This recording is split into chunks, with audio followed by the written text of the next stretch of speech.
Welcome to 3.1, Solving Quadratic Equations, Part 2.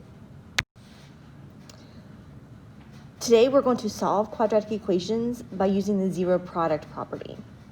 We've been factoring, and that's a skill that we're going to use in this lesson. When the left side of ax squared plus bx plus c is equal to 0 is factorable, you can solve the equation using the zero product property. And that's the key word there, okay? If it's factorable. Okay, that's a condition, all right? Not everything's factorable, but if it is, we can solve it using this method. So the zero product property, what is it?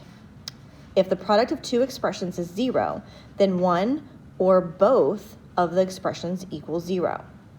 So in algebra, a times b is equal to 0. This is true if a is equal to 0 or if b is equal to 0. So both cases will make this entire multiplication problem equal to 0. So that is the basis of our solving by factoring. So let's look at example 1. We are going to solve x squared minus 4x plus 45 by factoring. So your first goal is to get everything moved over to one side so it's equal to 0. If it's not equal to 0, we cannot use the zero product property. That is the first condition. So I'm going to subtract 45 from both sides.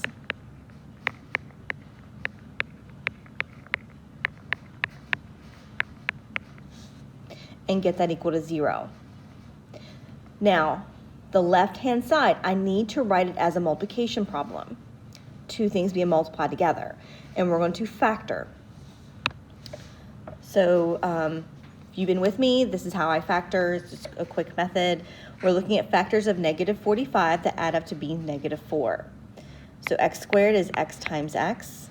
Negative 45 is 9 times 5. One of those needs to be negative, and I'm going to make the 9 negative. When I do my cross products, that gives me negative 4x. So these are my factors. So I can write x squared minus 4x minus 45 as x minus 9, x plus 5 equals 0. Now, our zero product property states that if x minus 9 is 0, 0 times x plus 5 will be 0. Or if x plus 5 is equal to 0, 0 times x minus 9 is also 0. So both cases make this statement true. So we have to consider both. So we're going to break them into two parts.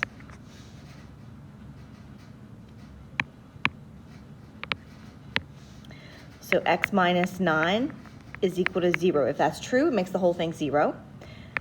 If x plus 5 is equal to 0, it also makes the statement true and solves it.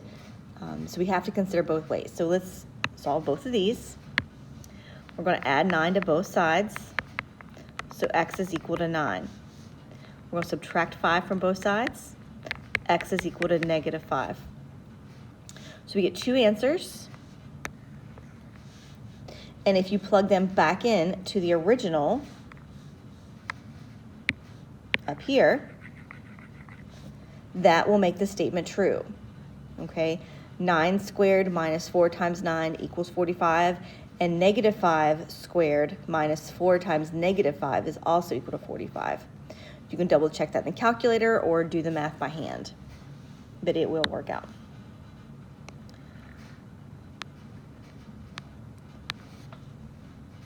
Now, you know the x-intercepts of the graph of f of x equals a times x minus p times x minus q.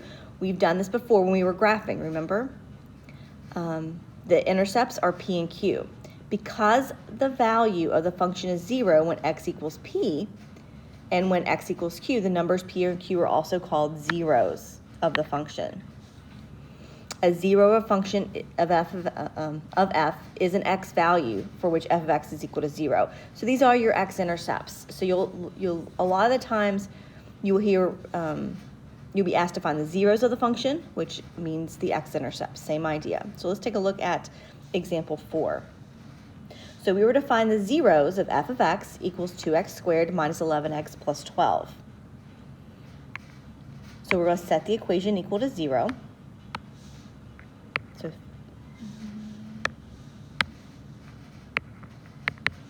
So we get 2x squared minus 11x plus 12. So the whole thing equal to 0. Then we factor. So my crazy method of factoring, 2x times x is 2x squared. 12 is, we'll say 6 times 2. One of them, I think they both have to be negative. So negative 2x, or 2x times negative 2x is negative 4x.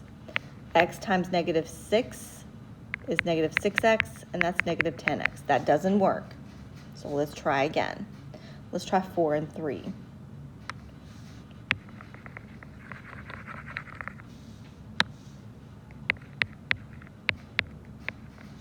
So 2x times negative 3 is a negative 6x. X times negative 4 is a negative 4x. Again, doesn't give us negative 11x. Let's switch those two. Let's see if that helps.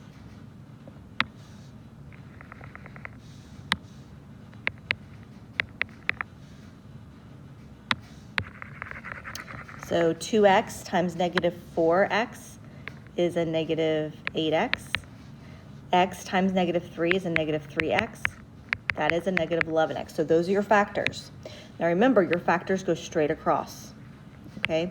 You can also factor by grouping, break up those two things like I showed you in the notes the other day on factoring. But this is how I factor, so this is how you're going to see me do it. So my factor, so 0 equals 2x minus 3, x minus 4. Once you get it factored, that's the hard part. Now all we have to do is break this into two parts, because if either one of these are 0, it makes the whole thing 0. So 2x minus 3 is equal to 0, and x minus 4 is equal to 0. So 2x minus 3 equals 0. I'm going to add 3 to both sides. So 2x is equal to 3. Divide by 2. X equals 3 halves. Leave it as a fraction. On the other one, x minus 4 is equal to 0. I'm going to add 4. X equals 4. Those are the two answers. And with quadratic equations, remember when we're looking at how many times they cross the x-axis, sometimes they cross twice. This one would cross twice. Sometimes they only cross once. They touch the x-axis once. And sometimes they don't cross the x-axis at all, so there may not be a solution. Let's take a look at example 5, real life problems. To find the maximum value or minimum value of a quadratic function, you can first use factoring to write the function in intercept form. F of x equals a times x minus p times x minus q. Because the vertex of the function lies on the axis of symmetry, x equals p plus q over 2, the maximum value or minimum value occurs on the average of the zeros. So let's take a look. Example 5. Solving a multi-step problem. So a monthly teen magazine has 48,000 subscribers when it charges $20 per annual subscription. For each $1 increase in price, the magazine loses about 2,000 subscribers. How much should the magazine charge? How much should the magazine charge to minimize annual revenue? What is the maximum annual revenue? So we need to think about this in two parts. Okay, so if they have 48,000, let's use a different color. So if they have 48,000 subscribers and they charge $20 in annual subscription, for each dollar increase in price, the magazine loses about 2,000 customers. So the customers represents 48,000 minus 2,000 times, we're going to let that be x. And we're going to let x be the number of dollars increase in price. So there's the number of customers we have. Now the price of the magazine, so we're going to times the number of customers times the price of the magazine. The price of the magazine is $20. And then they're going to add how many ever dollars that is, so X dollars. We don't know how many they're going to add, okay? And this will give us our annual revenue, okay? You can have another variable here. Let's just call this R. So So R, you need to restate that somewhere. So R equals annual revenue. Okay, so we're going to solve this. All right, we're going to solve this. And to do that, to write it in vertex or intercept form, we need to have x plus or minus a number, x plus or minus a number, both factors. So let's rewrite this into a form we're used to seeing when we're graphing. So the first part will be negative 2,000x plus 48,000. So the x term is first. And the same thing with the second one. We're going to write this one as x plus 20, just so it's in a familiar format. Now, the second set of parentheses is great. It's x plus or minus p or q. Okay, so that one's good. But the first one, we need to get that coefficient to positive 1. So we're going to factor out a negative 200. So that leaves me with x. That'll be minus, right? Minus 240. Nope, lost a 0 there, so it's 24. Sorry about that. So x minus 24 times x plus 20. So now this is in intercept form, okay? So we know that our intercepts are right here, okay, except it's the opposite of that, right? So our intercepts is x, not highlighter. When these two is equal to 0. So x equals 24 and x equals negative 20. Okay, so those are our two zeros of our function. What does that represent? What does that mean? Okay, those, if we were graphing this, these are our two zeros, negative 20 and 24. Okay, some of those will not make sense because we don't have negative customers or negative, we're not going to pay people to get our magazine. Okay, that's just not going to happen. All right. All right, so let's answer our questions. How much should the magazine charge to maximize annual revenue? Now, since the revenue is the y value, we want to find this y value of the maximum. So that's at our vertex. So our vertex is in between our two intercepts.